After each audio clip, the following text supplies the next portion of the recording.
E aí, meus queridos alunos do oitavo ano, tudo bem com vocês?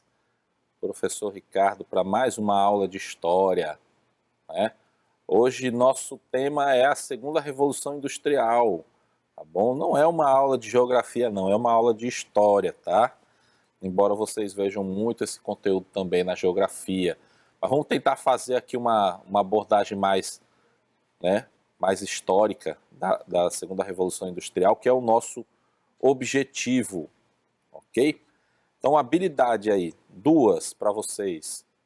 Identificar as principais características do capitalismo industrial, compreendendo a mudança de comportamento social com base nas novas formas de relações sociais ocasionadas pelo capitalismo industrial. Então, foco aí na ideia, né, do capitalismo industrial, né, que vai se fortificar durante esse período. Analisar as principais características do pensamento e da cultura no século qual? 19. Ele, de novo, o século 19. Esse século foi fantástico. A gente já falou da história dos Estados Unidos no século 19, falamos da história do Brasil, né, do segundo reinado, do primeiro e segundo reinado no século 19, falamos da Europa, continuamos falando da Europa, agora só que por esse viés da Revolução Industrial, né? Então vamos lá, o primeiro aspecto aí que a gente vai trabalhar, a questão desse desenvolvimento do capitalismo e a aceleração industrial no século XIX. A partir desse momento, a gente tem a Europa, Estados Unidos e Japão como os grandes centros, né, industrializados do mundo. Tá? Lembra lá, na primeira Revolução Industrial, você tinha como protagonista a Inglaterra. Aí posteriormente a França também, né? Mas a Europa em si, ela não estava industrializada. Nesse segundo momento, já no século XIX, aí sim, outros países europeus vão se industrializar, aí essa industrialização avança para os Estados Unidos, né, e também para o Japão, tá bom? Então, são os grandes centros aí industrializados. Outro ponto importantíssimo, a questão das novas tecnologias que são aplicadas na indústria, nos transportes e nas comunicações. Tá? A gente não consegue vislumbrar as grandes transformações dessa segunda revolução industrial sem entender essas novas tecnologias que foram produzidas, né, e que foram inseridas na produção industrial, nos transportes e nas comunicações. Tá? O mundo, a partir desse momento, é outro, tá bom? Então aqui vai nascer um mundo completamente diferente e um mundo que é um pouquinho mais parecido com o nosso mundo. Tá? Então não tem como não dizer que isso é uma grande revolução. Tá? Então olha lá, o processo de industrialização em escala mundial, como eu falei, então já sai da Europa, vai para a América, vai para a Ásia com o Japão, tá bom? O saber científico a serviço da indústria, né? O século XIX é o período em que mais vai se desenvolver a ciência, tá?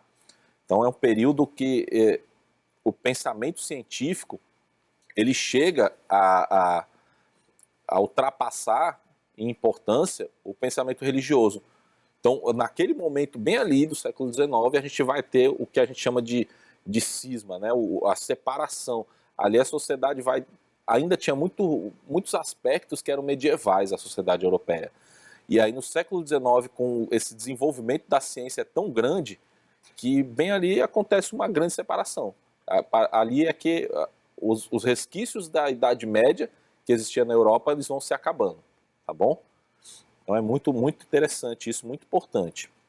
Vamos para as maravilhas tecnológicas, né? Então aí eu trouxe algumas, foram várias, nem daria para a gente mencionar todas aqui. Tá? Então eu coloquei aqui as que eu considero mais importantes, mais fundamentais. Olha lá, a descoberta de um processo de fabricação do aço em 1856 por Henry Bessemer. Esse cidadão aí que descobriu esse processo de fabricação do aço transformou a indústria, porque o aço era uma liga metálica muito mais resistente, muito mais maleável do que o ferro, e você sabe que o ferro era o grande metal utilizado na primeira revolução, né? E aí, de repente, com esse processo de fabricação do aço, né? Que, na verdade, o aço a gente fabrica ele com ferro.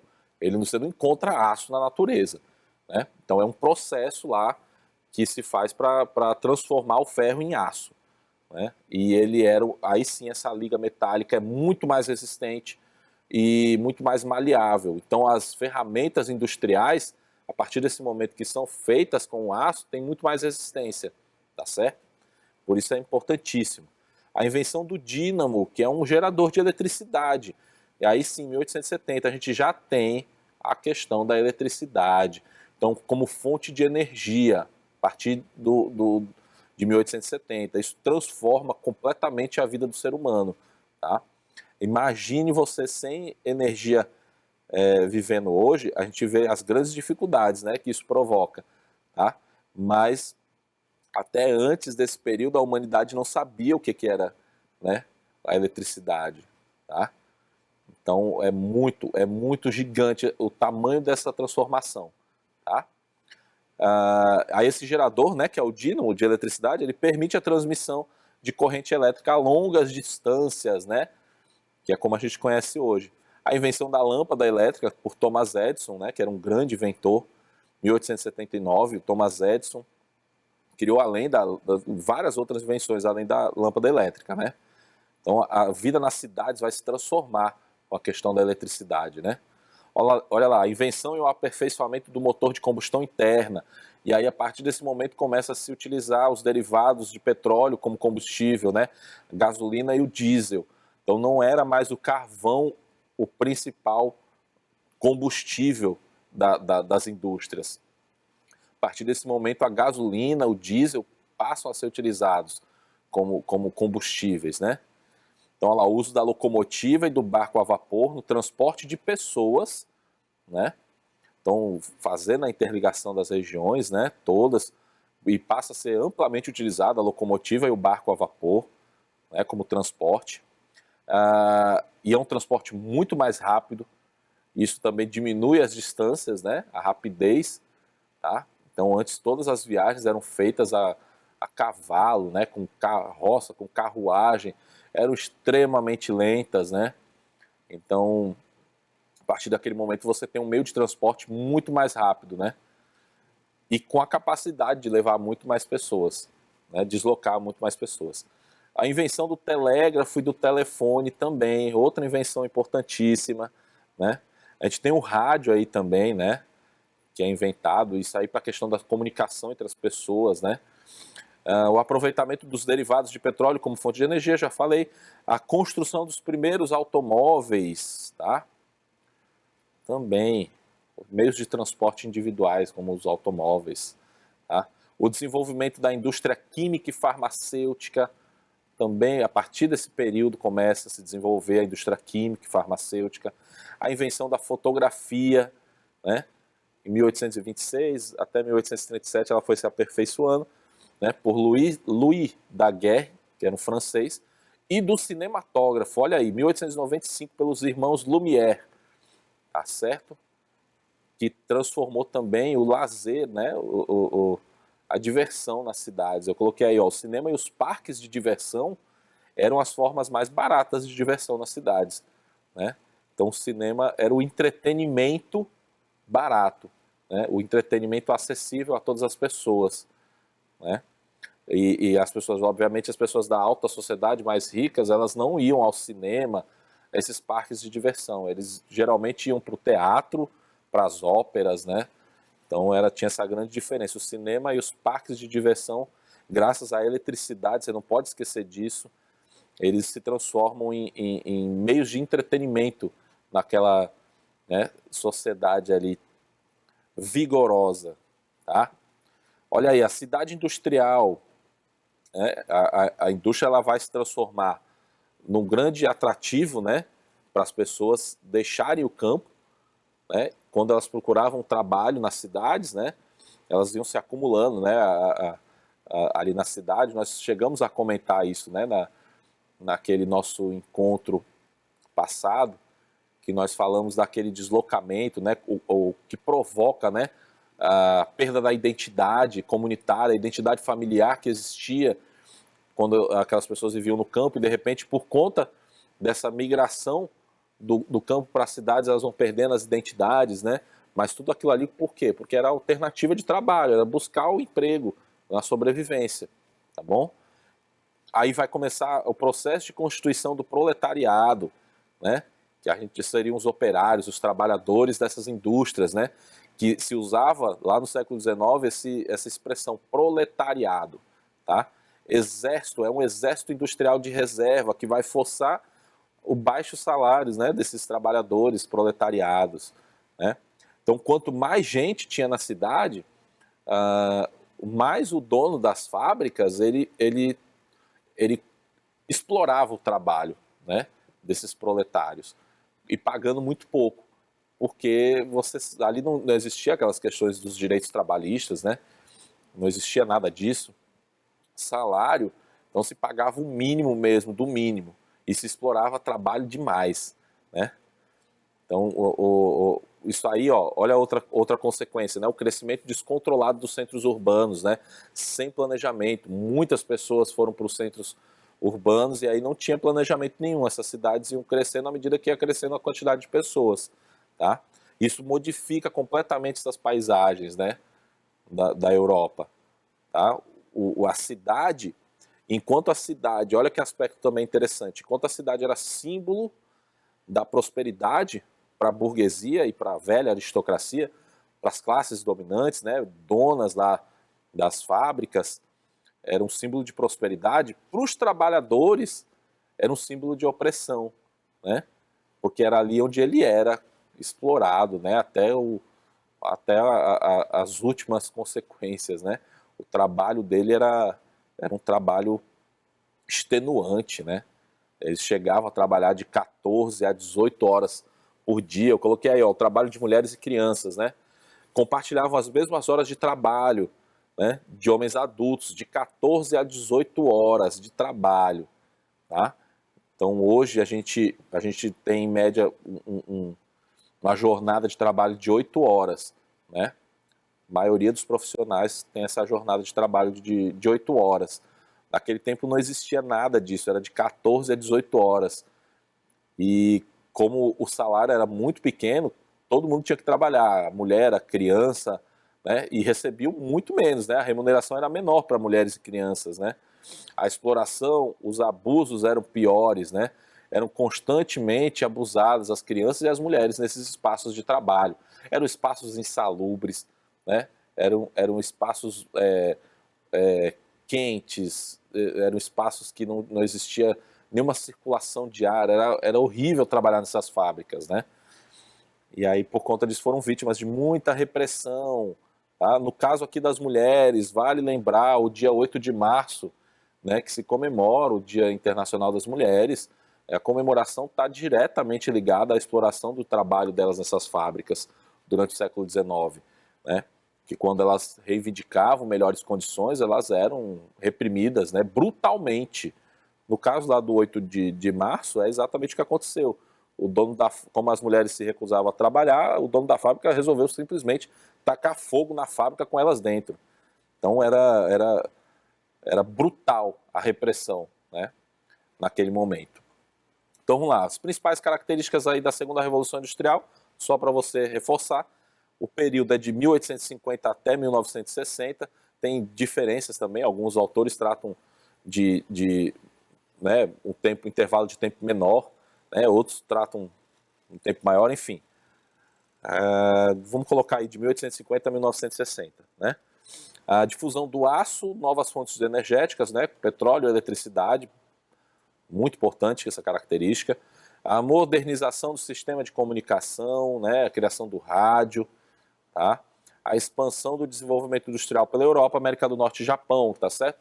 Não esqueça isso, é básico para você entender as principais características da segunda Revolução Industrial, tá? Trouxe para vocês também a gente trabalhar esse conceito de socialismo que vai se desenvolvendo durante esse período, tá? Então é muito importante você saber isso aí, né? Quando surge o socialismo, quando surgem as ideias socialistas, o comunismo, né? E é dentro desse contexto aí, a gente já na outra aula tinha comentado, né, que esses movimentos operários eles vão começar a adotar cada vez mais essas ideias, né, socialistas, e aí vão fazer as reivindicações em cima dessas ideias socialistas, né?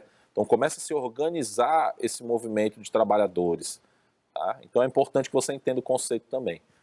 Então vamos aqui, ó, por partes. O Marx e o Engels são os dois autores que escreveram essas obras analisando as lutas políticas do século XIX.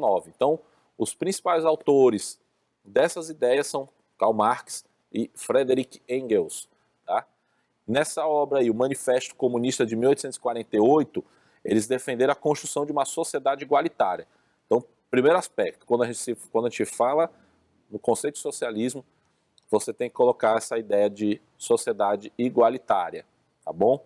Para eles, as riquezas que eram produzidas em sociedade deveriam ser divididas entre todos os trabalhadores, enfim. Né? E quem devia controlar essa divisão eram os próprios trabalhadores. Né?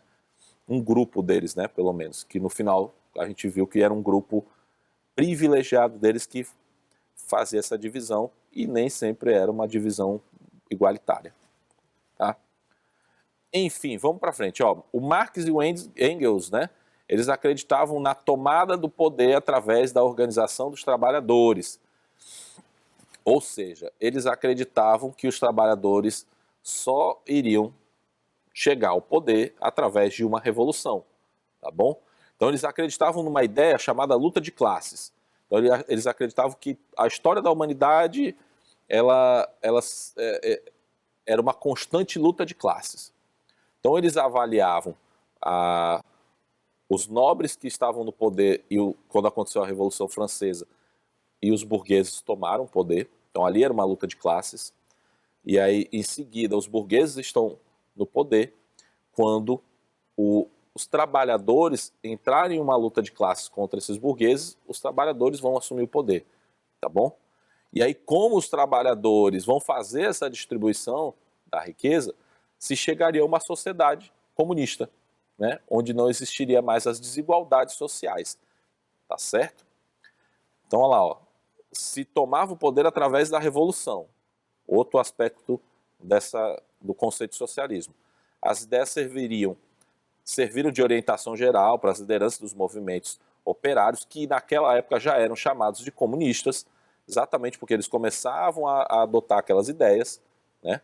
Então, no capitalismo, existe a burguesia, que é dona dos capitais e da tecnologia, e o proletariado, que é a força de trabalho. Né? Essas duas classes protagonizam o que ele chamava de luta de classes. Então, o socialismo era encarado como um momento intermediário até se chegar ao comunismo. Então, o comunismo seria o último estágio, onde não existiria mais desigualdade social, onde todas as riquezas foram distribuídas igualmente e era um mar de rosas, só alegria, tá bom?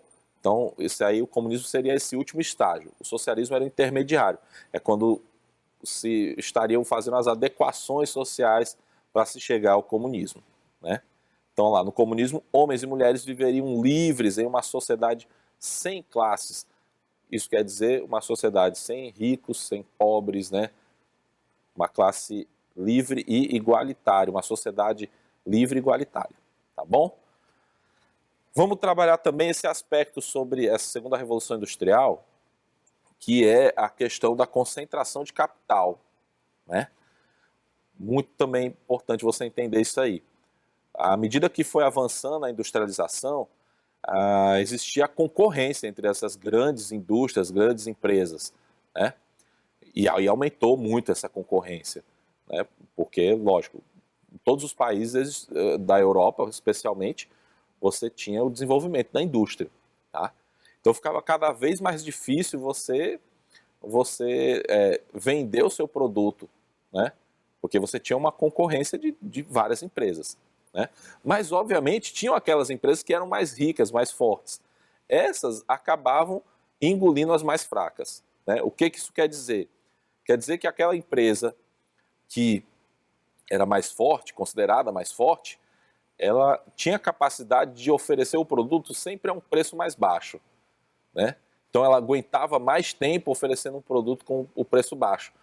Quando você coloca no mercado um produto com um preço abaixo, né, você obviamente vai ter uma venda muito grande. As pessoas vão procurar aquilo que é mais barato, né?